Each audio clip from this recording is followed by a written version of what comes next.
Good evening to everyone. Пријатна вечер на сите. I'm glad that we are together in this evening Драго ми е што сме сите тука заедно оваа вечер. when we will study about a complete system of truth, connected and harmonious. Каде што ќе проучуваме за комплетниот систем на вистината, хармоничниот систем на вистината. In the first presentations till now, we have used a lot of quotes from Seventh-day Adventist pioneers or teachers and professors. Во првата презентација која што ја имавме до вчера, користевме многу цитати од пионерите на адвентистите на седмиот ден, разни учители, професори. And not so many more from Ellen White. А не толку цитати од Елена Вајт. Значи помалку од Елена Вајт цитиравме. But in this evening, we will quote extensively from her writings. Но оваа вечер значително ќе цитираме од незините списи. But before this, I want to read together a quote written by her. Но пред тоа би сакал да ја прочитам еден друг цитат од нејзе. It is from a letter written in 1894, letter number 11. Ова е цитат од нејзиното 11-то писмо, напишано во 1894 година. She is saying so. Таа го вели следното. In public labor, do not make prominent and quote that which Sister White has written. Во јавното дело, немојте да ја истекнувате, да го истекнувате и да го цитирате она што сестра Вајт го напишала. As authority to sustain your position. Како авторитет со кој што ќе го подкрепите вашето гледиште. You understand? Разбирате? So in a public speaking, do not quote Ellen White as an authority for what you are saying. Значи во јавни говори, евангелизации, значи каде што се обраќате до надворешниот свет, не ја цитирајте Елена Вајт како подкрепа за оно што го говорите. Bring your evidences clear and plain from the word of God. Изнесете ги вашите докази јасни и јасни. Двата збора значат јасни. Од Божјето слово. Thus said the Lord is the strongest testimony you can possibly present to the people. Така говори Господ е најсилното сведоштво кое што можете да го изнесете пред луѓето. So, we know that Ellen White always said to the people of the Seventh-day Adventist Church to go to the Bible for evidences. Знаеме дека Елена Вајт на адвентистите на седмиот ден често им кажувала дека за докази на нашата вера треба да се обраќаме на Библијата. But sometimes we need her writings Но понекогаш ни се потребни незините списи, because she was present when this church began to exist. бидејќи таа била присутна, значи како жив сведок во времето кога започнала да постои оваа црква. And she was an eyewitness to all the events in the history of the Seventh-day Adventist Church till she died. И таа била очевидец на сите настани од историјата на адвентистичката црква до нејзината смрт. So at least in regard to our history, we must go to Ellen White and understand something for her writings. Значи, што се однесува, барем што се однесува до нашата историја, треба да се консултираме и со списите на Елена Вајт. Also, she gave beautiful advices for the member of the church. Исто така, таа има дадено прекрасни совети до некои членови на црквата. As for example, the first one. Како, например, овој следниот, што ќе го прочитаме на почеток. Let's read it. Рани списи, 243 страница. Меѓутоа, повторно облак се насели над оние кои чекаа, и јас видов како тие ги отргнуваа своите уморни очи надолу. Јас запражав за причината за настанатата промена. Мојот ангел придружник рече, тие се повторно разочарани во своите очекувања. Исус се уште не може да дојде на земјата. Тие мораат да поминат низ поголеми неволји заради Него.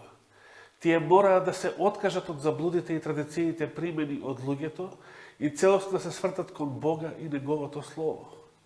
Тие мораат да бидат прочистени, избелени и испробани. Оние кои ќе издржат низ горката проба, ќе се здобијат со вечна победа. I want now to have your focus on something very important from this quote. Би сакал да се фокусираме на нешто што е многу важно од овој цитат. Somewhere at the middle, it is written that Jesus cannot yet come to earth. Значи, некаде на почеток прочитавме дека Исус се уште не може да дојде на земјата. And she gives some reason for this. И таа дава некои причини за тоа. They, the church, must endure greater trials for his sake. Значи, тие, мислејќи на црквата, треба да поминат низ поголеми неволји заради Него, заради Христа. Now, do we know from the Bible that the church will be confronted with a lot of troubles in the end of time? Дали од Библијата знаеме дека црквата ќе биде соочена со големи неволји во последното време? So she's not saying nothing new. Значи, да не кажува ништо ново. Second thing, Второ, they must give up errors and traditions received from men and turn wholly to God and His Word. тие мораат да се откажат од заблудите и традициите примени од луѓето и целосно да се свртат кон Бога и Неговото Слово. Tell me, can you agree with these words? Кажете ми, може да се согласите со овие зборови? In order for Jesus to can come on this earth, Значи, за да може Исус да дојде повтор пат на земјата, His church needs to renounce to traditions, to teachings received from men and to rely only on God's Word. Неговата црква треба да се откаже од традиции и учења кои што потекнуваат од луѓето и целосно да се потпира само на Божјото Слово. Can God accomplish His plan with His church if in this church we still have human elements? Дали Господ може да го исполни својот план со оваа црква, ако во неја се уште постојат човечки елементи? What do you think? Што мислите? So, please, it's very important here. Ве молам, ова е многу важно. What Ellen White is saying is that we cannot see Jesus on the clouds of heaven Она што Елена Вајт го вели е дека ние не можеме да го видиме Исуса на небесните облаци, because we still have some traditions or teachings received from men бидејќи се уште имаме некои традиции или учења примени од луѓе and we have not turned wholly to the Word of God. и не сме целосно обрнати кон Божјото Слово. So this is a first step to do something for the second coming of Jesus. Значи, ова представува еден прв чекор што можеме да го направиме во пресрет на второто Христово доаѓање. Now, I want you to look at these 6 circles. Би сакал да ги погледнете овие 6 круга. The sanctuary, investigative judgment, Значи, светилиштето, истражниот great суд, controversy theme, темата на големата the nature борба, of sin, Christ human nature, природата на гревот, Христовата човечка and природа righteousness by faith. и праведноста преку вера. Now, do you remember that in another image I asked you if we move some piece of that mechanism, what's happened, and you told me that the mechanism will not work, not function anymore. Се сеќавате во неделата кога покажавме еден механизам и ве прашав ако тргнеме некој дел од него дали целината ќе функционира и вие рековте дека нема да може. Now, the same thing is happening with these 6 subjects, Истото е случај и со овие 6 предмети тука. and in this evening I want to make together with you to make connections between them. И јас би сакал оваа вечер да ги поврземе, значи да направиме една врска помеѓу сите нив. So, using quotes from Ellen White, Користејќи цитати од Елена Вајт, who is summarizing a study Bible, for example, која што сумира едно библиско проучување, на пример, we will try to see the connections between the subject. Connections between the subjects. Ќе се обидеме да ги согледаме врските што постојат помеѓу сите овие предмети. Because every subject is connected with each of the others. Бидејќи секој од овие предмети е поврзан со секој друг. Okay, we go to the first Во ред, quote. ќе појдеме на првиот цитат. Големата борба, 489 страница. Христовото посредување за човекот во небесното светилиште е исто толку важно во планот на спасението, колку и неговата смрт на крстот. Со својата смрт Христос го почнал делото што по своето воскресение отишол да го доврши на небото. Ние мораме со вера да влеземе зад завесата каде што Исус за нас влезе најнапред, според Евреите 6:20. Таму величествено отсјајува светлината на крстот од Голгота. Таму појасно можеме да ја сватиме тајната на спасението. Have you read Leviticus? The book of Bible. Дали сте ја Leviticus. прочитале книгата, третата книга Мојсеева, Everybody? или Левит, сите? Okay. Во ред. Please tell me, Кажете ми, ве молам.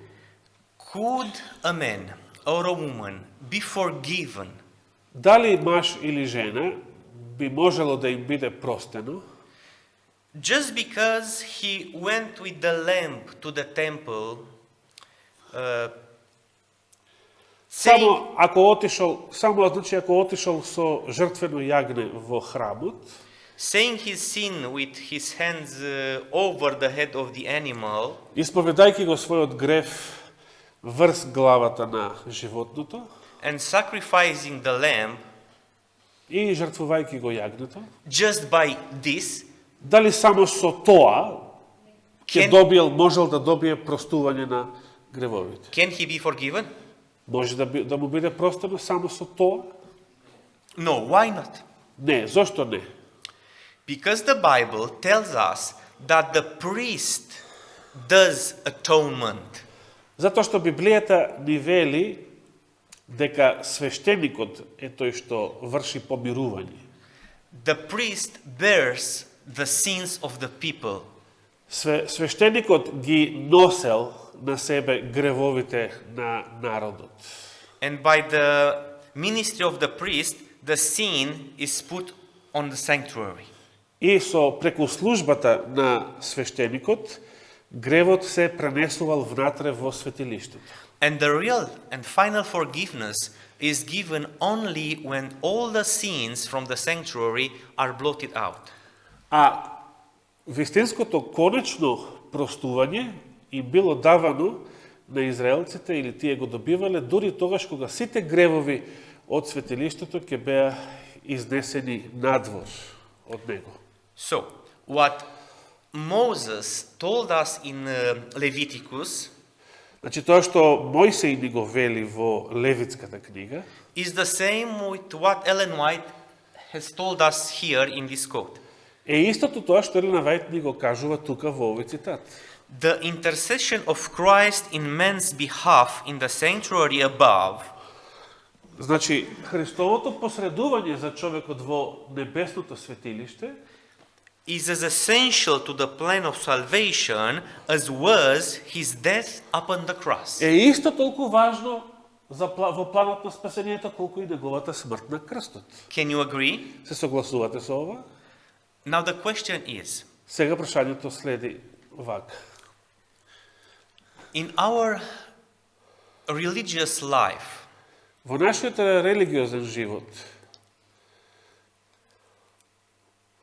how much time, how much thinking we offer to the cross, and how much time thinking, reading, studying we offer to the work in the sanctuary? колку време посветуваме размислувајќи за крстот, а колку време посветуваме размислувајќи за Христовото дело во светилиштето. Because we said together that they are on the same importance, of the same importance. Бидејќи заедно се согласивме дека и двата предмета се од иста важност, подеднакво важни. So you see, we are like some parents who have two children. Значи, ние сме како некои родители кои што имаат две деца, who offer more to one and less to other. кои што повеќе се грижат за едното, а помалку за другото дете.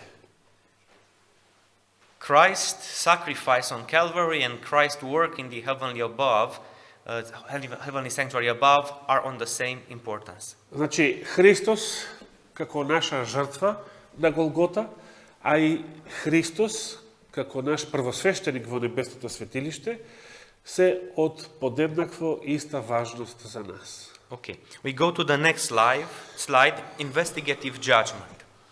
Поминуваме на следниот слайд во врска со истражниот суд.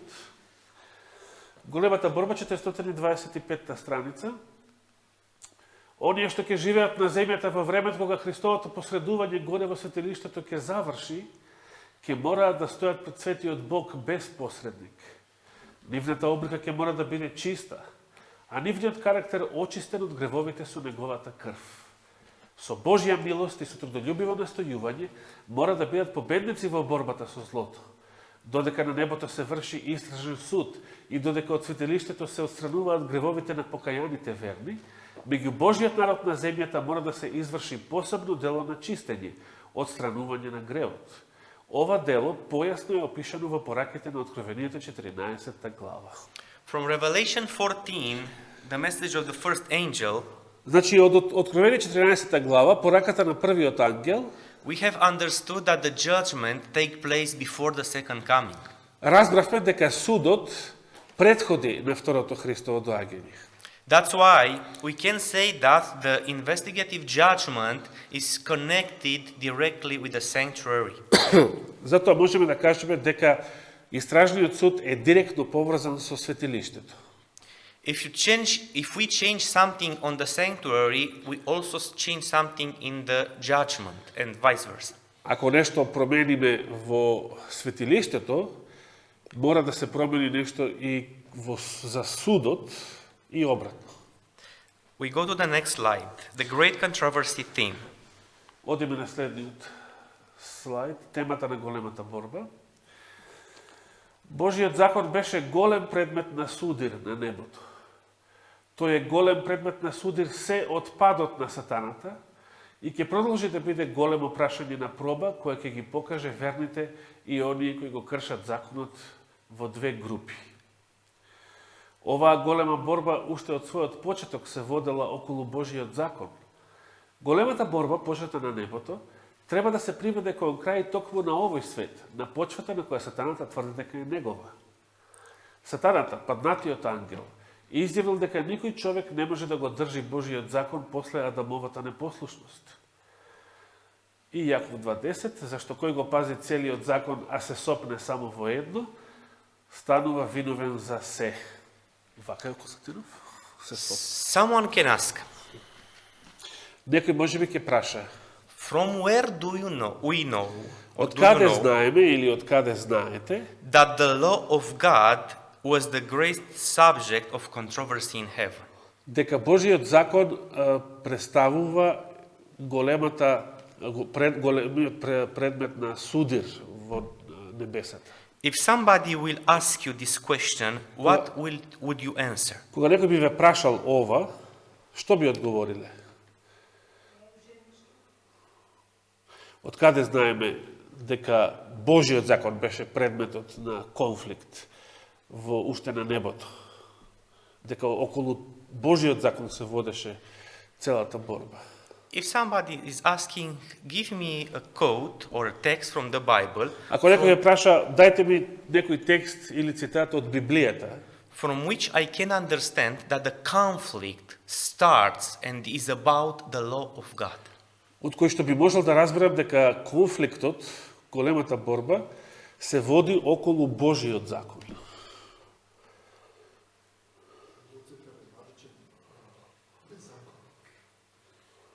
Каде?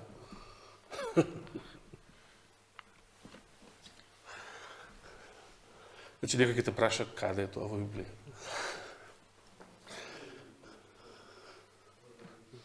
Да, зборовите беззаконие, беззаконик, директно се поврзани со законот, самата етимологија на тие зборови. What do you think? Što mislite?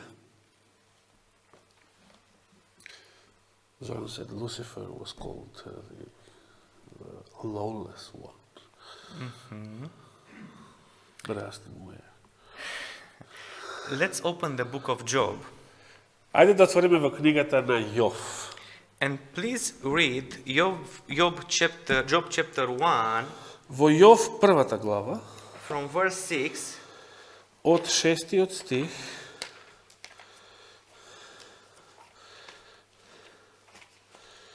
till 11. па до Or 11, 12. до 12 стих всушност. Значи Јов првата глава од 6 до 12 стих. Еден ден дојдоа синовите Божји да застанат пред Господ, со нив дојде и ѓаволот.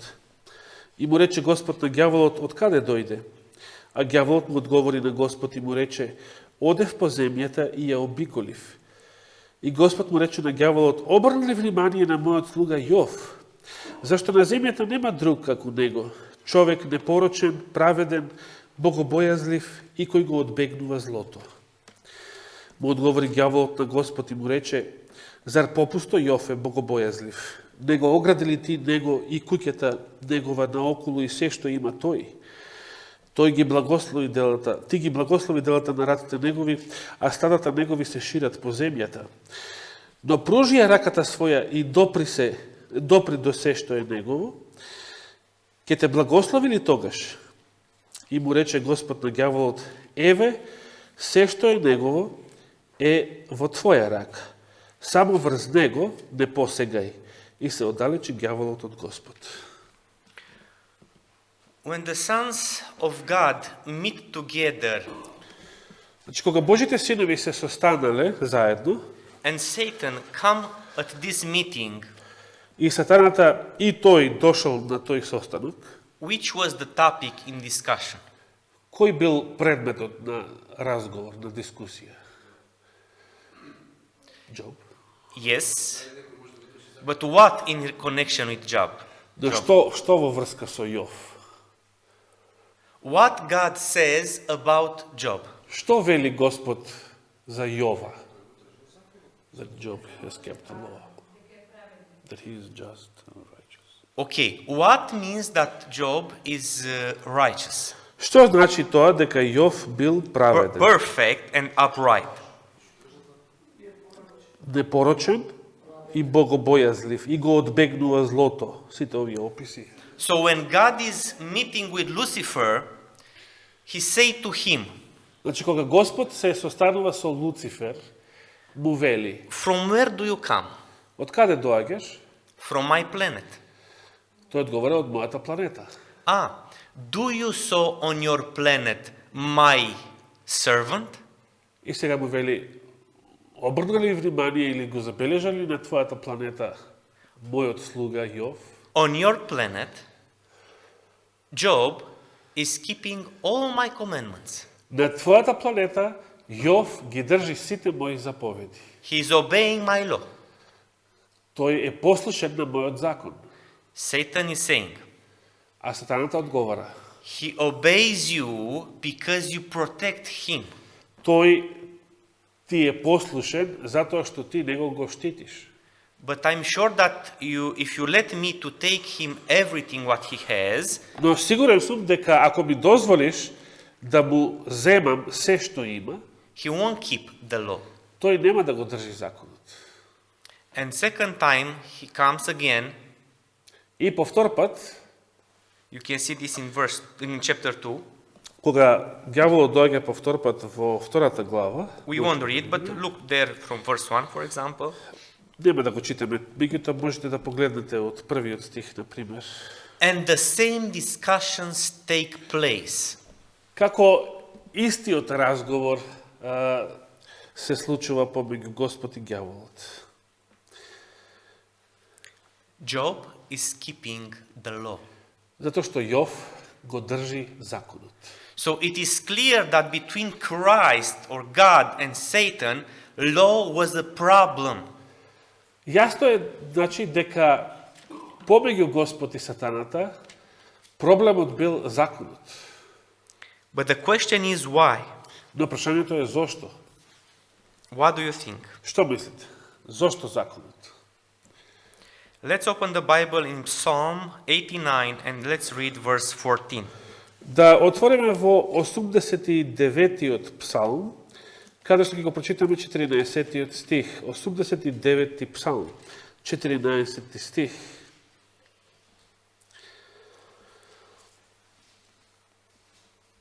Го најдовте? Праведноста и правдата се основа на Твојот престол. Милоста и верноста одат пред Твоето лице. Keep in mind, justice and judgment Значи, забележете, праведноста и правдата are the habitation of thy throne. се основа на Твојот престол. According to what justice and judgment are made? Според што? Со што се мерат праведноста и правдата? Upon a law? Да, според Yes. законот. Okay, let's go in Psalm 97, let's read verse 2, is the same idea. Ајде да отвориме сега во 97-миот псалм, каде што го прочитаме вториот стих, истата идеја. 97:2. Псалмистот вели: облак и мрак е околу него, праведност и правда се основа на неговиот престол. So you see, the throne of God has as foundation what? Како што гледате, значи Божиот престол за основа има што? The law. Законот. So, when Satan wanted to be more than God, to establish his throne upper than the throne of God, what he wanted to do? Значи, кога Сатаната сакал да се возвиси над Бога и неговиот престол над неговиот, што всушност сакал да направи? To abolish the law. To abolish the law, to destroy the law, Да го поништи законот Божијот, which is the foundation of God's throne. кој што представува основата на Божиот престол. That's why Ellen White says that the law of God is the great, or was the great subject of controversy in heaven. Затоа Елена Вајд вели дека Божиот закон беше тој голем предмет на судир уште во небесата. So, if the law was a problem in heaven, Значи, ако законот бил проблем уште на небото, do you think that the problem must be solved in heaven or will be solved on the earth where Jesus died? што мислите, дали проблемот со законот ќе биде решен на небо или тука на земјата каде што Исус умрел? The earth. Of course, thank you. Точно, благодарам. Let's read Ephesians chapter 3, verse 10. Да отвориме во посланието до Ефесијаните 3 глава, 10 стих. Ефесијаните 3:10.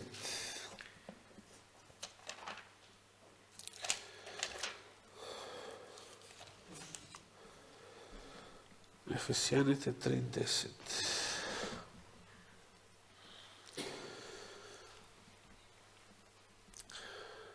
Та многоликата мудрост Божја да им се објави сега преку црквата на началствата и властите небесни.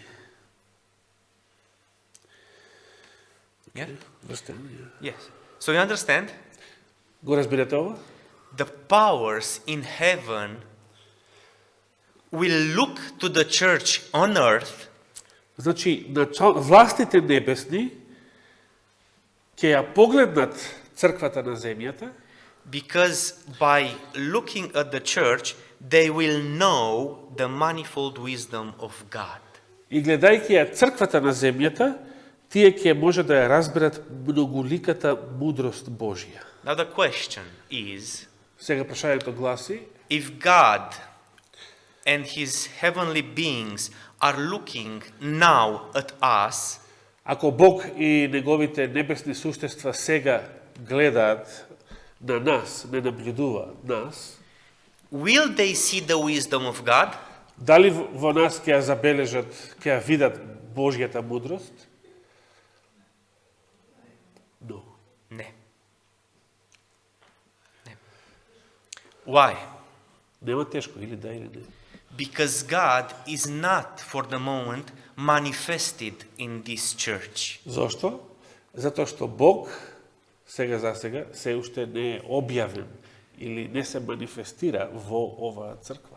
When he will manifest in his church in the power of the Holy Spirit, Тогаш кога Бог ќе се објави себе си во својата црква преку силата на Светиот Дух, when everything is made under his leadership, кога се ќе биде ставено под негово водство, the heavenly beings will have, or they will see here, wisdom of God, but for the moment, no. небесните суштества ќе можат да ја видат тука Божјата мудрост, но сега за сега не. Now, we go to the next slide. Преминуваме на следниот слайд. Till now everything is okay? Дали досега се е во ред? Okay. Read only the first because we'll come back to the subject. Само првиот цитат од избрани сведоштва. Треба јасно да се, значи ова е темата природата на гревот. Треба јасно да се разбере што се представува грев и потребно да се избегнува и најмалото приближување да се преминат границите од послушност кон непослушност. Please think at one question. Немалку размислете за ова едно прашање. If we have a different definition of sin, Ако имаме различна дефиниција за тоа што е грев, than that of the Bible, од онаа што Библијата ја дава, what will happen with us? што ќе се случи со нас? So if we do not understand correct sin, we will not understand correct the repentance. Значи, ако не го разбираме добро гревот, што е тоа грев, нема да можеме да знаеме што е вистинско покаяние. If we don't understand correct the sin, we don't know from what we must be saved. Ако не го разбираме исправно гревот, нема да знаеме од што треба да бидеме спасени. Agree? Се согласувате? Now tell me, this the subject of the nature of sin connects with the great controversy theme? Сега кажете ми, The law? дали овој предмет, With the sanctuary? природата на гревот, има врска со темата на големата борба и со светилиштето претходно? And all the subjects. И сите останати од тие 6 круга. We go to the next slide. Please only read only the first slide. Сега сме кај темата Христовата човечка природа. Значи четвртиот круг, ако добро броев. Првиот цитат. Облечен во човечка облека, Божиот син се спушти на нивото на оние што сакаше да ги спаси. Во него немаше измама или грев. Тој секогаш беше чист и неосквернен. Па сепак на себе ја зеде грешната природа. Okay. Here we stop a little Да застанеме тука за миг and we must say some words. и би требало да кажеме неколку зборови. If Christ, when he come on this earth as a human being, when come here on this earth as a human being, Христос, кога дошол на оваа земја, како човек, took a different nature than ours, ако Христос, кога дошол на оваа земја, како човек, зел поинаква природа од нашата, he overcome the sin in a nature that we don't have. тогаш тоа би значило дека тој го победил гревот во природа која што ние ја немаме, во некоја друга природа. That's why he overcome in our place, in our place, in our behalf. He overcome in our behalf. In our place. What does that have to do with what you just said? I compared the two Gospels. На тој начин Христос пострадал наместо нас. Значи само толку. Само наша замена, ништо повеќе. If Jesus took the same nature as we have, Ако Христос пак ја зел истата човечка природа што ние ја имаме, he becomes an example for us, тогаш тој станува пример за нас. showing us that also we can overcome sin as he overcame. Покажувајќи ни дека и ние можеме да го победиме гревот, така како што тој го победил. Do you understand the two big differences between these two Дали subjects? ги разбирате оваа голема разлика помеѓу овие два предмета? So keep in mind also this. And the last circle, righteousness by faith. И последниот круг, праведноста преку вера. Божјата намера со тоа што му ја даде на светот третата ангелска порака е да подготви народ што ќе му остане верен за време на истражниот суд. Неколкумина ми напиша, прашувајќи ме дали пораката за праведност преку вера е третата ангелска порака, и им одговорив да, тоа навистина е третата ангелска порака. Do you remember we have studied this, I think Friday evening, righteousness by faith is the third angel message, Revelation 14. Се сеќавате, проучувавме за ова, мислам петок вечер беше, дека Откровение 14 глава, праведност преку вера е третата ангелска вест. Now, let's read something what James White has written. Да прочитаме нешто што Джеймс Вајт напишал.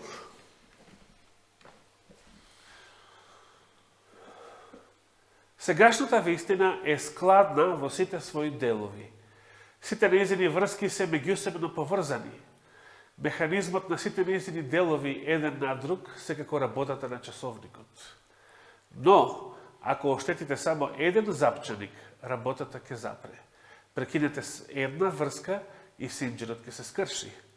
Ако се испушти само еден шеф, ќе се расплате целата структура.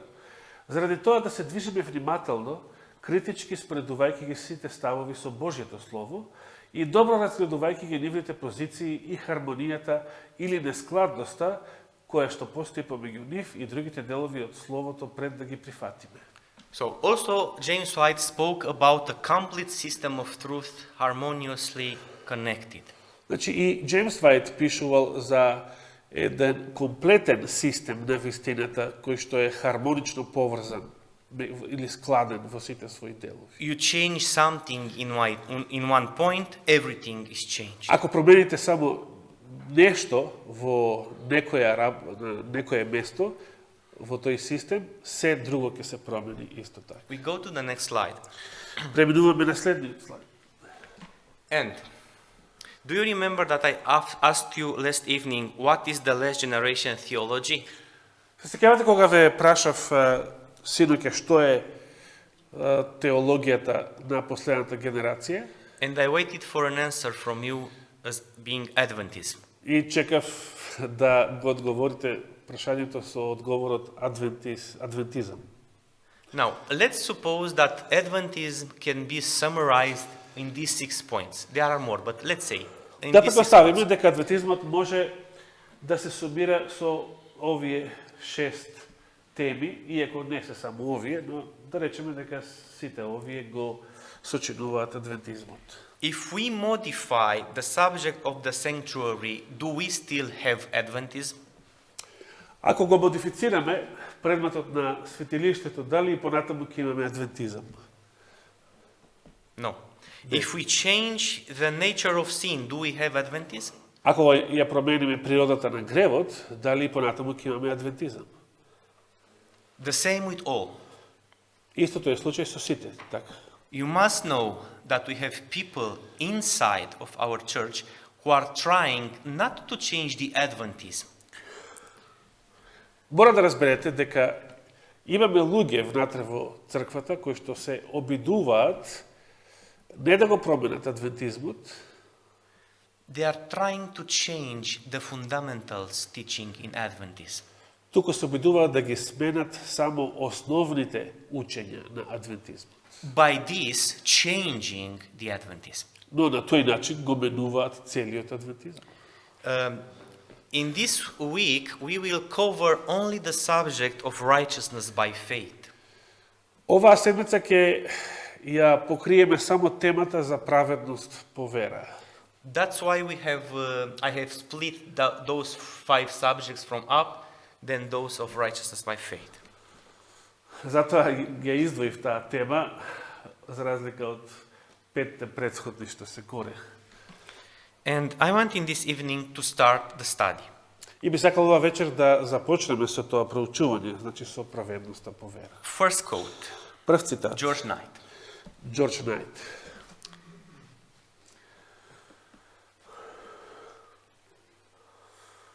Потоа следеше деценија, околу 1888 во која што деноминацијата помина низ теолошки пренасочување, бидејќи силните идеи поврзани со праведноста преку вера и средиштето на Христа добија соодветен нагласок и како втемелувачки и како контекстуални за доктриналните сваќања кои се развија во 1840-тите. So he is saying that something has happened to this church in 1844. Значи, тој ни вели дека нешто се случило со Адвентистичката црква во 1844 година. We know what happened, more or less. Ние горе-долу знаеме што се случило. But I want you to see what he is saying about what's happened. Но јас би сакал вие да согледате што тој вели дека се случило. We go to the next slide. Одиме на следниот слайд. Благоречено, кризата од 1888 до таа мера ја потресе црквата, што деноминацијата никогаш во потполност не заздраве. Do you understand? Разбирате? In 1888, something happened so strong that we are still in trouble. Значи, според него, во 1888 се случи толку силен земјотрес, што ние се уште се клатиме, се уште имаме проблеми како последица на тој. Now the question is, what was then presented so shocking? Сега се поставува прашањето, а што било изнесено толку шокантно таа година? So what can come into the church of God, because we are saying that we are the church of God, Што е тоа што може да дојде во Божјата црква, бидејќи велиме дека сме Божја црква, a light from the word of God, светлина од Божјото слово, for a people of the Bible, за луѓето кои што ја читаат Библијата, because we are the people of the Bible, or at least we are saying that we are the people of the бидејќи Bible. ние велиме за себе дека сме луѓето од писмото или од Библијата, So shocking that we have never recovered. а да биде толку шокантно за нас самите, што се уште не сме опоравени од тој удар. What Што е тоа? do you think?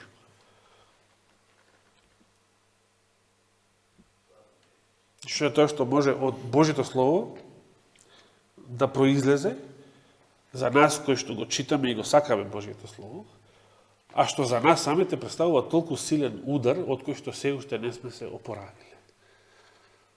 Што е тоа?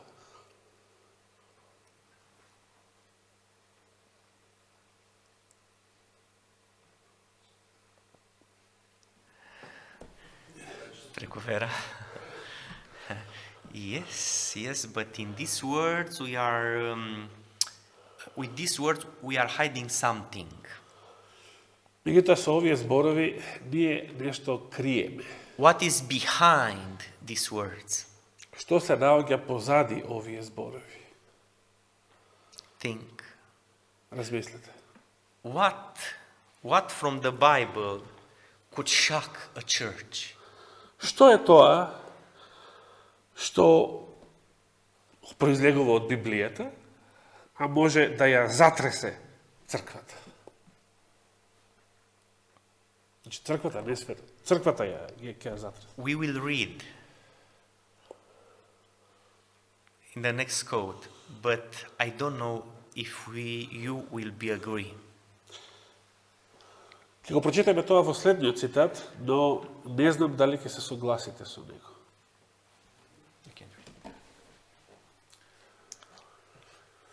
Значи, Елена Вајт, имав поставено прашање. Што мислите во врска со оваа светлина што овие луѓе ја презентираат? Зошто јас последните 45 години ви ги представувам безпрекорните Христови привлечности? Тоа е она што цело време се обидувам да ви го предочам. Кога братот Вагнер ги изнесе овие идеи во Минеаполис, тоа беше првото јасно учење на оваа тема што некогаш го бев слушнал од човечки усни, со исклучок на разговорите меѓу мене и мојот сопруг. Си реков, Јас тоа така јасно го гледам затоа што Бог ми го представи во визија, а тие тоа не може да го видат толку јасно, бидејќи никогаш не им било прикажано како што ми беше мене. А кога го слушнав презентирано од друг, секој дел од моето срце велеше Амин. So what was presented to this church that shocked this church forever? Значи, што е тоа што и било презентирано на црквата, што ја затресло силно црквата за секогаш? Righteousness by faith. Перса. Yes, but righteousness by faith is covering something else. Да, но рековме, тие зборови кријат, покриваат нешто друго.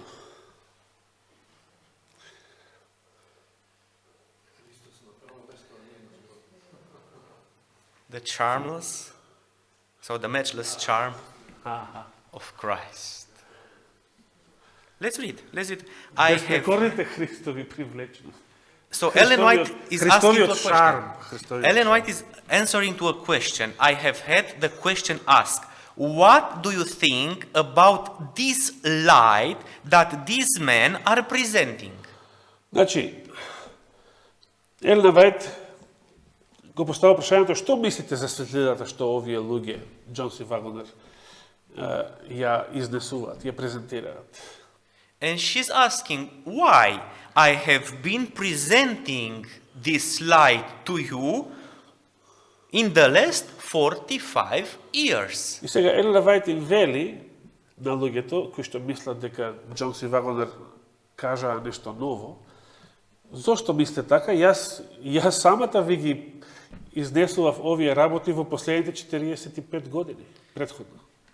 The matchless charms of Christ. Значи, безпрекорните Христови привлечности или Христовиот шарм, како што таа This is what I have been trying to present before your minds.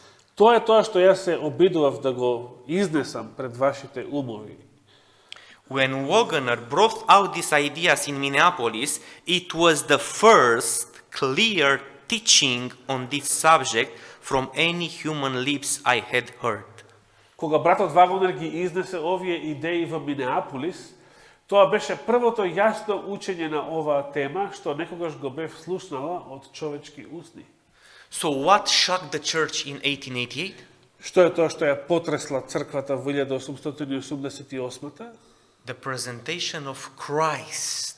Значи тоа беше објавата, презентирањето на Исуса Христа. In so clear lines Во толку јасна светлина, that Ellen White said, I have never heard such things excepting my discussion with my husband. што Елена Вајт вели дека никогаш порано не чула такво нешто од човечки усни, со исклучок на разговорите што приватно ги водела со нејзиниот сопруг. When you say that righteousness by faith shocked the church, you are right, perfectly right. Кога велите дека праведноста по вера е тоа што ја потресло црквата, вие сте сосем во право. Because Christ is righteousness of God for us. Бидејќи Христос за нас представува праведност Божја. But we must understand that what was rejected at Minneapolis was not righteousness by faith as a theological notion. Меѓутоа, оно што треба да го разбереме, дека во Минеаполис не беше отфрлена праведноста преку вера, како некоја теолошка идеја или наука, But was Christ the head of the church. туку Христос беше отфрлен како глава на црквата. And George Knight said И Џорџ Најт вели that this shocked the church till today we have never recovered. дека тоа ја потресло црквата толку силно што до ден денес таа не се опоравила. We will recover only when Jesus will have his place in our hearts and in his church. А ќе се опоравиме само тогаш кога Христос ќе го добие своето место во нашите срца и во нашата црква.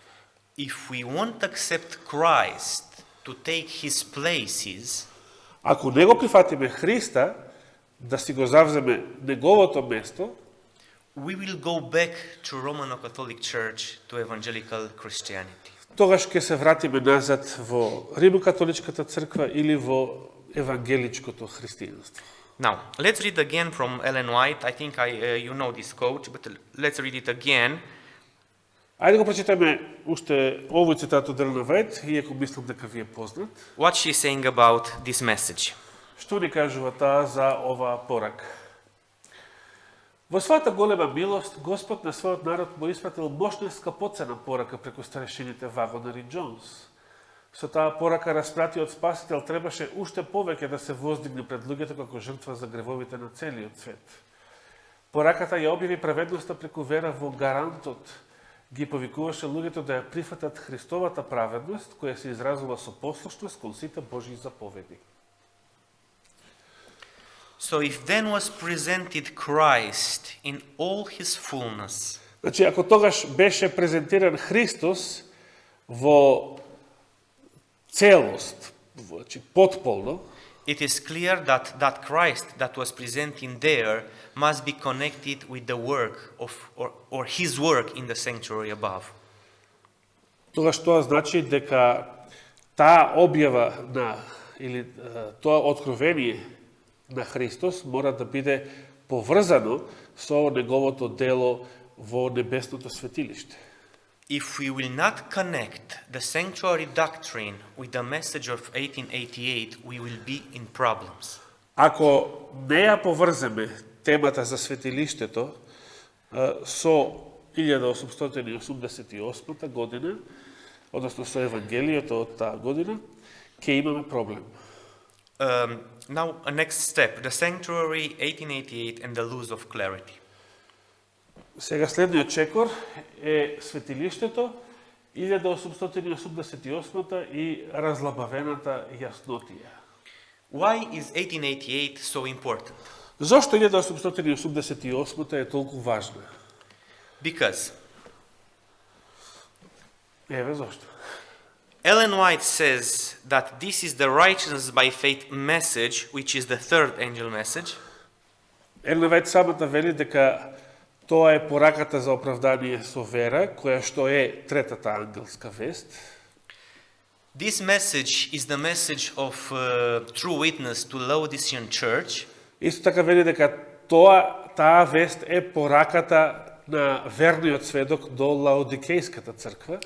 And third, the fate of the Seventh-day Adventist church depends on this message. И третото, The fate. дека судбината на оваа црква зависи од пораката на третиот ангел, односно третата ангелска вест. In all these three answers, we have Jesus Christ. Во сите овие три одговори го гледаме Христа. The fate of the church depends on the presence of Christ inside her. Затоа што судбината на црквата зависи од Христовото присуство во неја самата. Now, let's see the answer. Да го погледнеме одговорот. All three, 2 slides there. Неколкумина ми пиша, прашувајќи се дали пораката за праведност преку вера е пораката на третиот ангел, и јас им одговорив да, тоа е навистина е пораката на третиот ангел. And the next two И следниот, quotes. Yeah. следните два. Пораката што ни беше дадена од Алонзо Джонс и Елет Вагонер е Божја порака до Лаодикејската црква и тешко на оние кои исповедаат дека веруваат во вистината, а не ги одразуваат на другите од Бога дадените зраци на светлина. Лаодикејската порака не се објавува. Земете ја оваа порака во сите нејзини фази и објавете ја на луѓето секаде каде што провидението ќе ви го отвори патот. Праведноста преку вера и Христовата праведност се темите кои што треба да му бидат представени на светот што пропаѓа. It is clear? Дали е јасно? Да or не? Да или не? For sure. Сигурни сте? Okay. We jump over the next slide because I think it's a picture. Yeah, we jump because we Ќе said. го прескокнеме следниот слайд, кој што е само слика. And we can read from here. И ќе го прочитаме овој. Еве како изгледа Херберт Даглас. Гласите на Генералната конференција од 1888-та, значи и Елена Вајт и Джон Си Вагонер, ја истактале нераскидливата врска помеѓу истражниот суд и оправдание со вера, може би по прв пат во жива HD боја.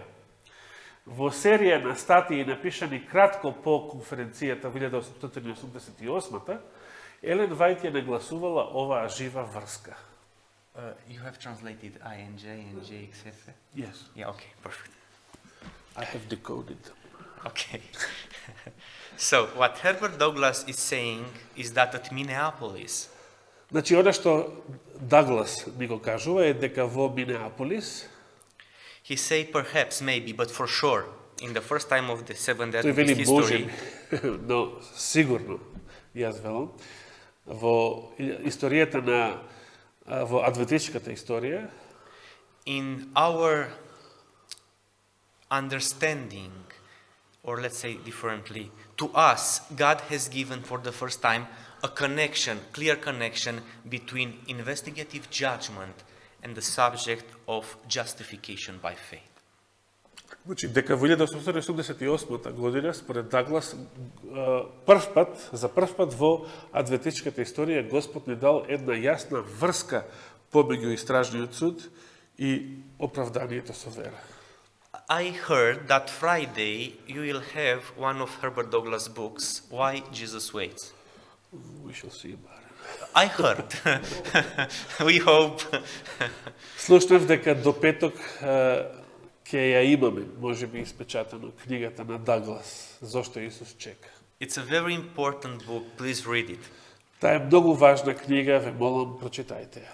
Also, I have heard, perhaps, maybe, Исто така слушнав дека може би Friday we'll have another book, дека до петок ќе имаме и другата книга, Christ and His Righteousness, written by Wagner. Христос и неговата праведност, напишана од Вагонер. Read also this book, read them together because they are speaking about the same subject. Прочитајте ја исто така и оваа книга, читајте ги и двете, бидејќи тие зборуваат за една иста тема.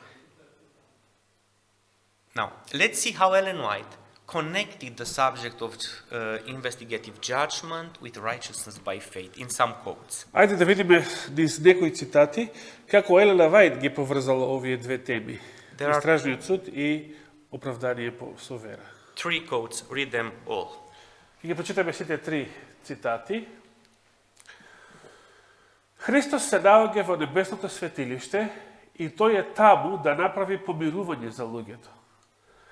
Тој е таму на својот татко да му ги покаже ранетата страна и прободените раце. Тој е таму за да се залага за својата црква која што е на земјата. Тој го чисти светилиштето од гревовите на луѓето. Што е наша работа?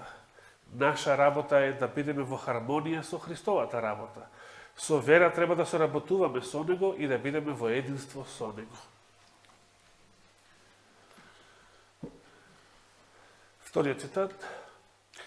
Христовиот однос кон законот е многу слабо сватен, но незнањето нема да биде изговор за ниту еден човек кој делува спротивно на принципите на законот и на Евангелието. Нашата праведност се наоѓа во послушноста на Божиот закон преку заслугите на Исуса Христа. Не смееме да си дозволиме да сгрешиме ниту во најмала ситница, зашто ако такво нешто се случи, ќе бидеме прогласени дека сме виновни за се. Односно, на небото ќе бидеме забележени како непослушни деца, неблагодарни, несвети, кои попрво ја бираат расипаноста на сатаната, отколку Христовата чистота. Направена е бесконечна жртва за да биде обновена моралната Божја слика во човекот, преку доброволна послушност на сите Божји заповеди. Нашето спасение е преголемо, затоа што е обезбедено се што е потребно преку Христовата праведност, за да бидеме чисти, целосни, без никаков недостаток. И последниот, Христос го чисти небесниот храм од гревовите на луѓето и ние мораме да работиме во склад со Него овде на земјата, чистејќи го храмот на душата од моралното сквернавење. Put the other one. Let's look together. Ајде сега да ги погледнеме заедно. We believe that Jesus' coming is depending of our finances. I don't believe that.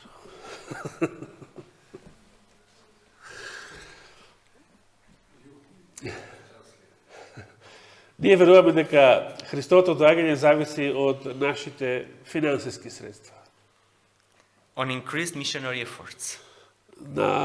Зависи од поголемо, повеќе мисионски напори. On a new style in spirituality and worship. Зависи од нов стил на живот, духовност и богослужение. Involvement in social activities. Или ангажман во разни обштествени активности. If somebody is having his trust in these things, he won't do anything. Ако некој има верба во сите овие нешто што ги набројавме, тој нема да постигне ништо.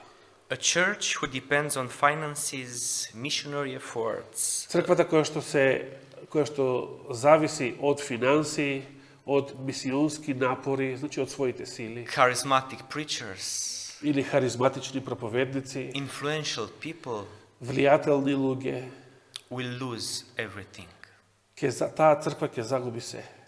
Because when a church will have Christ, Зошто? Затоа што кога црквата ќе го има Христа, when the church will have the message of true witness, the message of the third angel, кога црквата ќе ја има во себе пораката на верниот сведок, пораката на третиот ангел, so when the church will have the righteousness by faith message, Christ and his righteousness, кога црквата ќе ја има во себе пораката на оправдание по вера Христос наша праведност, the church will have finances, кога црквата тоа ќе го има, тогаш таа како последица ќе има и финансиски средства, the church will function at the maximum missionary effort, тогаш црквата ќе функционира со максимум мисионски напори, will have a correct spirituality and worship, and ќе so on. имаме исправна духовност, побожност и богослужение и така натаму. Sometimes I see people telling to other people, let's do missionary work, let's get involved, let's do this, let's do this. Често пати слушаме како луѓето велат, ајде да се фатиме за мисионство, ајде да направиме ова, да направиме она и така натаму. And they start and stop immediately after they start. И ќе започнат, можеби, но веднаш и ќе престанат, откако ќе започнат. Why? Зошто? Why? Зошто? They have no power of the Holy Spirit. They move with their own Christ power. is only a story for them, not a reality, Затоа not a што living Savior. Христос е само приказна за нив, а не реалност. Не е нивниот живот, не го исполнува нивниот живот. Think of this. Размислете за ова.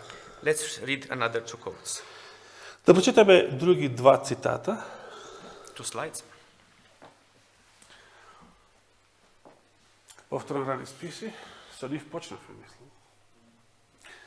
Кога Христовата служба заврши во светото место и тој премина во најсветиот дел, стоејќи пред ковчегот кој го содржаше Божиот закон, тој испрати друг моќен ангел да му ја донесе на светот третата вест. Третиот ангел вака ја завршува својата порака. Тука е трпението на светиите. Тука се оние кои ги држат Божите заповеди и верата Исусова. Како што ги повтори тие зборови, тој посочи кон небесното светилиште. Мислите на сите кои ја прифаќаат оваа порака се насочени кон најсветото место, каде што Исус стои пред ковчегот, правејќи завршно посредништво за сите оние кои милоста се уште е продолжена и за оние кои во незнаење го имаат прекршено законот Божи. Помирувањето е направено за мртвите праведни, како и за праведните кои се живи. Тоа ги вклучува сите кои што со доверба умреле во Христа, но кои, не примајќи ја светлината за Божите заповеди, грешеле во незнаење, престапувајќи ги нивните принципи. Тогаш го видов третиот ангел. Ми кажа мојот ангел придружник, страшна е неговата работа, ужасна е неговата мисија. Тој е ангелот кој треба да ја одделе пченицата од каколот и да ја запечати или да ја врзе пченицата во небесната житница. Овие нешта треба да го закупираат целиот ум, целото внимание. It's clear? Дали ова јасно? You are sure? Сигурно? Because it is clear, when I come back again, if I come back and I ask you, you must answer to the questions correctly. Значи, ако на вистина е јасно, кога ќе дојдем следниот пат и ако ве прашам, ќе треба да го одговорите прашањето точно. Но, удба подобро памти. So it's clear or not? Дали е јасно или не? You see? Гледате? Okay. I know that is very hard for you. We will say it, Rade says we'll say it in our own words. Okay, it's not a problem. Не е проблем. This means that you have studied the subject, Тоа значи дека сте го проучувале овој предмет. and I would be very glad to hear this. И би било многу драго тоа да го чуем од вас. Okay, we jump the next slide. Ке го прескокнеме и следниот слайд. Studied it. We jump it. Добро, повторно кај... Now, please, be very careful when you are reading this. It is something very important. Ве молам, бидете многу внимателни кога го читате ова, бидејќи е многу важно. Okay, let's read. Што може да биде толку важно од најголемиот еретик во адвентизма? Ајде да видиме. Ваго Нери Госпоѓа Вајт биле во согласност со фактот дека науката за праведност преку вера, која тој ја изнел, е далеку од тоа да биде некое ново разбирање на оправдувањето. Туку беше верување во оправдувањето кое е било занемарено од адвентистите, но сосема во согласност со учењата на Павле, Лутер, Весли и проповедниците на светоста од 19. век. Двајца луѓе ги споиле големите вистини на адвентизмот, сосредоточени на Божите заповеди со големата вистина на евангелското христијанство, која се сосредоточува на спасението со вера во Христа. Во суштина, Госпоѓа Вајт тврдела дека адвентистите на седмиот ден конечно ја разбрале третата ангелска вест. Односно, ги соединиле оние аспекти од адвентистичката теологија, кои биле изразито адвентистички со големата тема на праведност преку вера, која што, како што навела Елен Вајт, била проучувана од проповедниците на светоста. Резултатот од тоа беше дека адвентистите од 1888 конечно биле во можност да ја представат третата ангелска вест во целост и урамнотежено. What do you understood from this quote? Цитирано од Рут Дафелтон. Што може да разберете од овој цитат? Што вики? Па што зјапаш у него? Чити зборови? А, во ред. Па седнете понапред.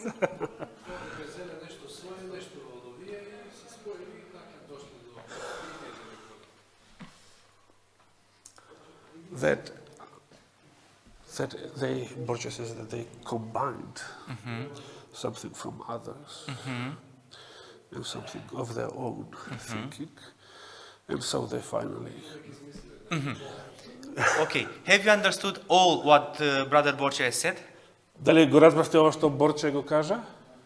That in 1888, Дека во 1888-та there was something very interesting happening. се случило или се случувало нешто многу интересно. Some Adventist ideas Значи, некои адвентистички идеи were mixed with some beautiful gospel teachings from Luther and Calvin, биле помешани со некои прекрасни библиски вистини, проповедани на времето од Лутер или Калвин. and finally Adventists at last had arrived to a complete understanding of the third angel message. И дека на тој начин, кога го помешале своето со протестантското, адвентистите конечно ја разбрале третата ангелска вест. Have you understood this? Дали го разбравте, значи, ова Is што this- го тврди Најд. Is this what he's saying? Дека тој тоа го кажува, разбравте дека тој тоа го кажува. Now, you know, Разбравте ли? I'm only an engineer with a master degree. Јас сум само инженер со постдипломски So a nobody. степен, значи никој и ништо. George Knight has a lot of doctorates. Џорџ Најд пак има многу докторати. If I will try to see if he has right, many Adventists will say that I don't trust my brother. Ако јас сакам да проверам дали Џорџ Најд, значи човек со многу докторати, е во право, мнозина адвентисти ќе ми речат дека со тоа што сакам да го проверувам дали е во право, јас немам доверба во мојот брат. Значи, ја треба да му верувам. Не да го проверувам. And if I don't trust him, I'm not trusting the church who pays him. И дека ако немам доверба во него, значи дека немам доверба во црквата која што го плаќа него. Have you ever been betrayed? Дали некоја сте биле предадени? How many times you must be betrayed Well, do not happen again? this nation was corporately betrayed. How many times? If it is was How many times? okay, how many times you need to be betrayed do not happen once again, and you will start to check something. Колку пати треба да бидете предадени, јас би рекол измамени, за да почнете да истражувате, да проверувате, да не ви се случи повторно.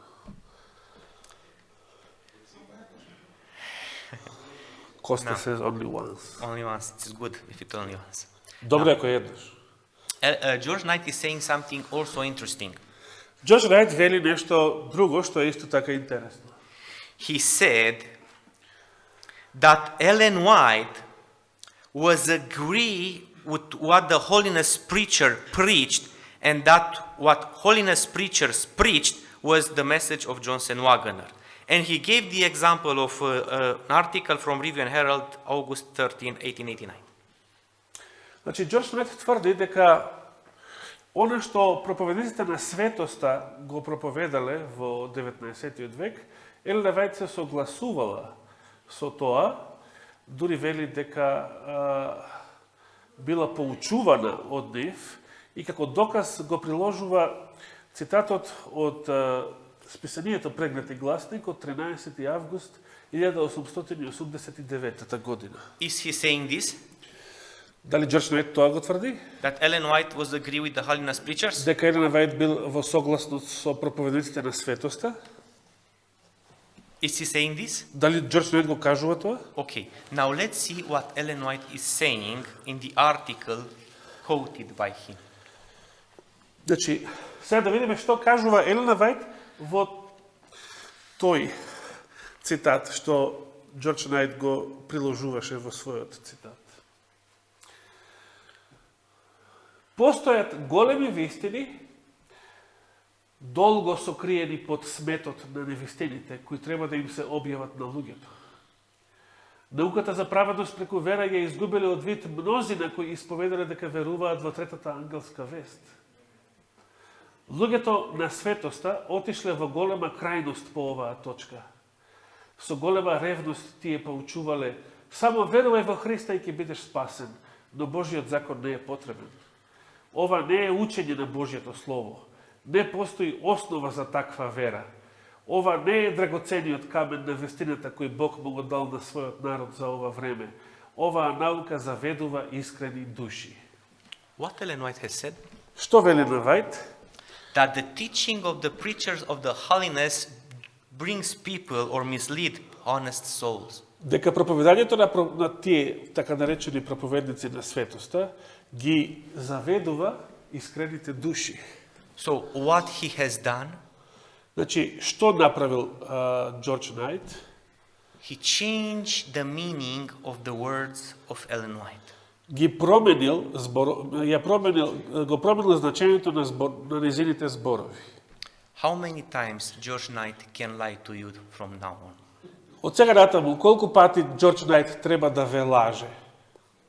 Значи, човеков со многуте докторати едноставно лаже. Е голем лажго. It's very important to think.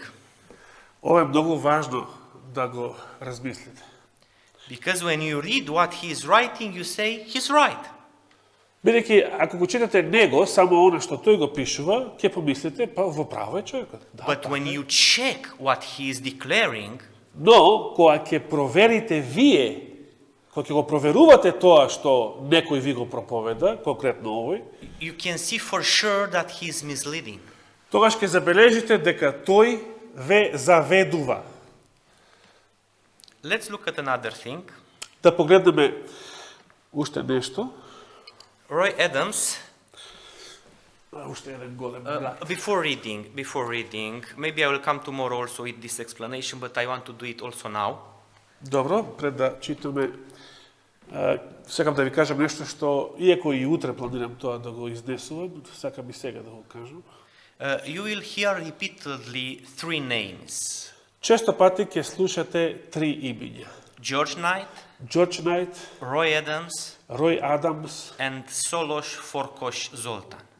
и оној од вчера, да не кажам нешто лошо. Why? Золтан. Зошто? Because these presentations were given in Romania, Бидејќи овие предавања, кога ги беа презентирани во Романија, and my former colleagues told me that I preach things and problems who are not present in the Romanian Adventist Church. и моите поранешни колеги ми велеа дека јас зборувам во своите предавања за проблеми, значи западни проблеми, кои што не се присутни во романската адвентистичка црква. So I used two books published in Romanian by the official publishing house of the church, Затоа јас користев две книги кои што беа издадени од официјалната адвентистичка издавачка куќа во Романија, and one of the courses from theology that is taught in the seminary of Romania. и еден од теолошките курсеви кои што се предавани во Романија исто така. Now, let's read what Roy Adams had said in Review and Herald, May 2, 1991. Да прочитаме што кажал Рој Адамс, исто во списанието Преглед и гласник, на 2 мај 1991 година. It's an article written up after he was present as a delegate to World Council of Churches meeting. Овој напис Рој Адамс го напишал откако бил присутен на состанок на Светскиот сојуз на црквите, From Canberra. кој што таа година се одржал во Канбера, ова најголема сатанистичка организација. So what you have here in the image is a paragraph first, which appears in the editorial of the magazine Review.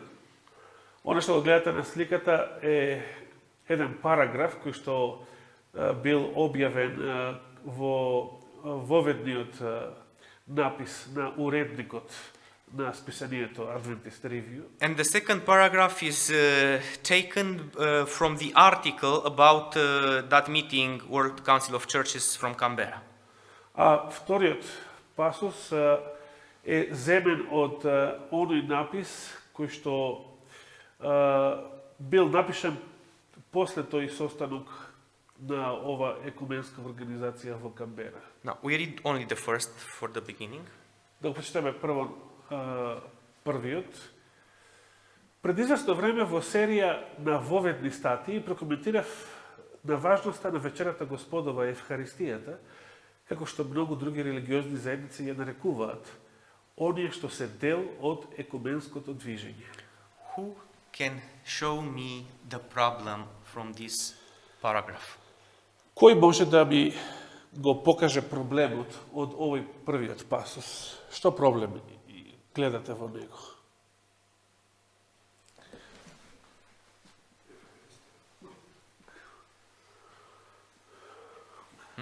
за Eucharist. But what is the problem with Eucharist? И што е проблемот со Евхаристијата? Како?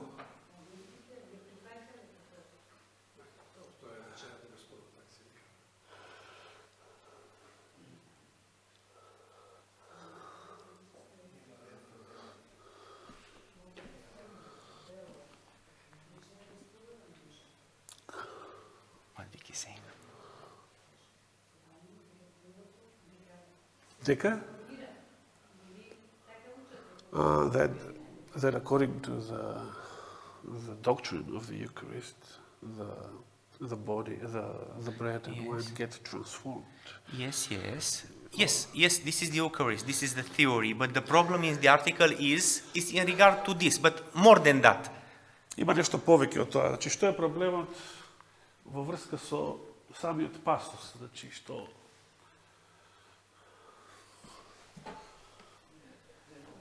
ecumenical movement. He's saying that the Lord's Supper Тој вели дека Господовата вечера equals the Eucharist. е еднакво, е исто што и Евхаристијата. Is this saying? Is this what he's saying? А дали тој го тврди тоа? Дали тој го тврди тоа? I commented on the importance of the Lord's Supper. The Eucharist, as many other religious communion, refers to it. Значи, Рој Адамс рече, прокоментирав на важноста на вечерата Господова, цртичка, Евхаристијата, како што многу други религиозни заедници ја нарекуваат. Значи, он ги изедначува, ги поистоветува. So an Adventist preacher and writer Значи, адвентистички проповедник и писател equals the Lord's Supper with ја the Eucharist. изедначува Господовата вечера со Евхаристијата. I think Catholics will be upset on him, but the Мислам Adventists are дека not. католиците ќе бидат вознемирени заради ова што тој го напишал, но адвентистите не се. Now let's see what he's saying in the next paragraph. Ајде видиме што вели тој во следниот пасус. Значи, екуменизмот и адвентистичката мисија. Откровение 14, од 6 до 12 стих, е библиски текст кој има посебно значење за адвентистите на седмиот ден. Тој е основната причина за нашето постоење. Ние веруваме дека Бог ни испратил посебна порака за овој час. Но како да ја сватиме нашата мисија во светлината на феноменот на екуменското движење во нашето време? Каков би требало да биде нашиот пристап кон луѓето од други христијански деноминации? Дали тоа треба да биде конфронтација, соработка или прокламација? Афирмацијата на женскиот светски сојуз на црквите, поточно на сектите, афирмацијата на младината, земете ја и загриженоста на светскиот сојуз на црквите за околината, афирмацијата на светскиот сојуз на црквите на оние со поинакви способности и на абориджините и малцинствата, неговата афирмација на правдата, мирот и интегритетот на созданието, неговиот нагласок на Светиот Дух и Евхаристијата. Сите овие нагласоци се вклопуваат во оквирот на тројната ангелска вест. Can you agree? Се согласувате со ова?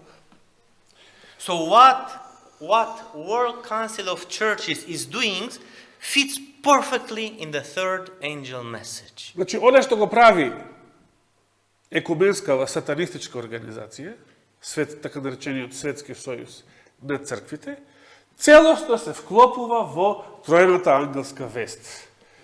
Според Рој Адамс. Believe this, implement this in the church, and will destroy the Adventism. Верувајте го ова, применете го во црквата и ќе го уништите адвентизмот. My dear brothers, we are responsible for what is happening today in our ranks. Драги браќи и сестри, ние сме одговорни за тоа што се случува денес во нашите редови. What Ellen White has said in the first quote that we have read in this evening. Што изјави Елена Вајд во првиот цитат што го читавме оваа вечер? Се сеќавате? Do you remember? The early writings. Yeah. Првиот цитат од рани списи. Jesus Što го читате? cannot come Дека Исус не може да дојде, still on the earth. Why? се уште не може да дојде на земјата, зошто?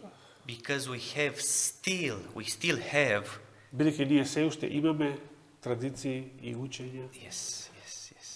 позајмени од луѓето кои што треба да ги отфрлиме. You understand? Разбирате? When you ask an Adventism, who's the bride of the Lamb? Кога би прашале денес некој адвентист, која е невестата на јагнето? The answer is clear. Revelation 21, verse 9, verse 10, the New Jerusalem. Одговорот е јасен. Откровение 21:10, новиот Ерусалим. Not something else. If you ask an Adventist, when Jesus as a bridegroom went to the wedding, Но ако прашате адвентист, кога Христос како младоженец влегол на својата свадба, the answer is 1844. прашањето е 1844. Not the second coming, dreams. No. Днес второто Христово доаѓање. Last two quotes. Последни два цитата. I think this was written by Kenneth Wood. Yes. Мислам дека овој цитат е напишан од Кенет Вуд. Pay attention to it. Обрате внимание на него. Дали пораката за праведност преку вера представена на заседанието на Генералната конференција беше единствена или тоа беше само препишување на пораката која што Мартин Лутер ја проповедаше 3,5 столетија порано?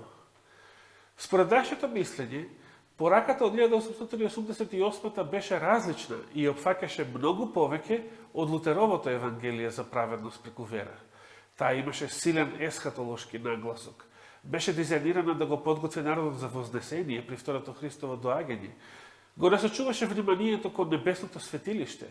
Ставаше нагласок на Христовата човечка природа и го прогласуваше Христа не само како наш спасител, туку и како наш пример, оној кој живееше живот со вера и ни покажа како и ние да живееме таков живот.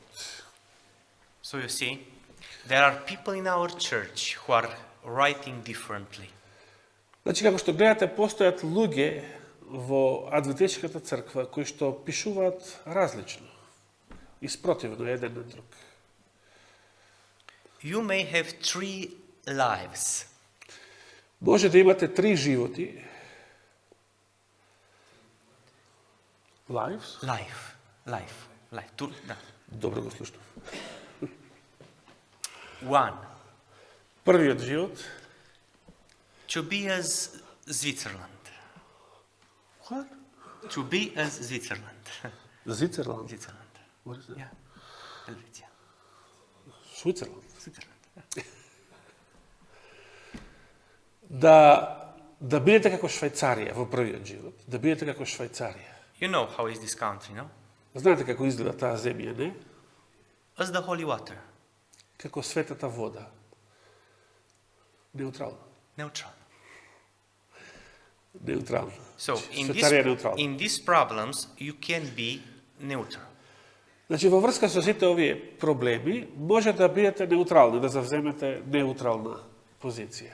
You can be against the truth, Може пак да бидете против вистината, да живеете таков живот, против вистината. and you can be for the truth. А може да бидете и за вистината, на нејзина страна. Which one from these lives is more comfortable for you? Кој од овие 3 живота ви е најугоден, најкомфорен? The first, Switzerland. Switzerland. Yes, agree. Точно, се согласувам. But Швейцария. if Switzerland doesn't give you the access to enter, you have another option, which? Но ако Швајцарија не ви дава влез, која друга опција ја имате? Against, no? The third one, in favor of the truth. In favor of the truth is not at all Пазете, full of comfort. прашањето е која ви е најкомфортна, најугодна.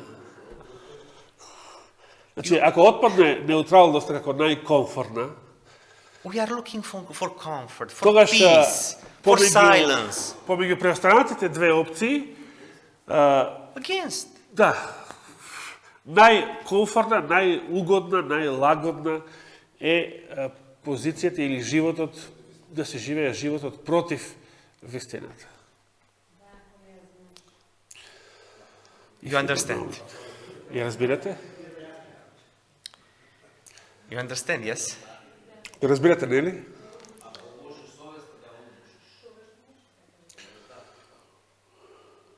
If you can sear your conscience, then it's comfortable. Yeah. And the last quote. Vicky also said, if you don't know the truth, it is also comfortable. Yeah. You have right. Точно. You have right. И Вики е точно. Ако не ја знаеш вистината, значи не те пече совест. Everybody heard what Sister Vicky said. Ако не ја знаеш вистината, That if you do not know the truth, you also live in comfort. можеш да живееш комфортен живот во гревот. So you have two problems. Thank you, Sister Vicky. И второто дадено што го кажа, ако ја To know the truth and take Толку- position for the truth. ако ја утепаш совеста, Okay. и тогаш можеш да живееш лагоден живот, како вампири, например, The last quote. што управуваат со светот. И последниот цитат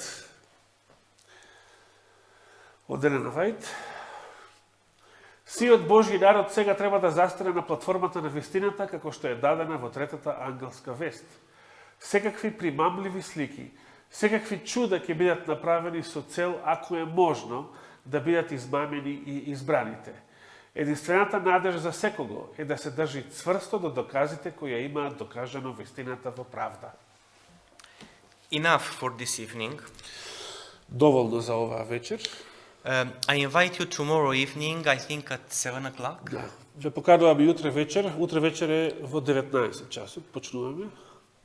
At what hour? Значи, колку часот? 19.